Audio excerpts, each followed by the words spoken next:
and the people that have reached out to me on YouTube, they've been legitimately looking for business, like looking for something, not just scrolling, not just browsing. Like they've been very intentional with their search.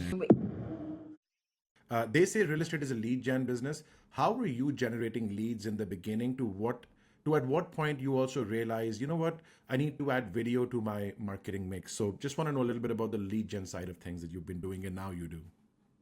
So, being an agent, of course, everyone speaks on lead gen and going to different companies like Zillow and Yeah. Realtor.com and things like that, which I haven't had much success with. So, I was just like, let's try YouTube. It's a way that the videos last forever, and the people that have reached out to me on YouTube, they've been legitimately looking for business, like looking for Yeah. something, not just scrolling, not just browsing. Like they've been very intentional with their search. Yeah. So I will say that I think my YouTube and like video creation Mhm. on YouTube has gotten me more Yeah, no, intentional that's amazing. And clients. to your point, I always, even when I'm speaking with people, I say that I take YouTube as the intent based where you do intent based marketing, and then I look at all the other platforms or even the way regularly we do ads as interruption based marketing. Now, it does not mean that interruption based marketing does not work.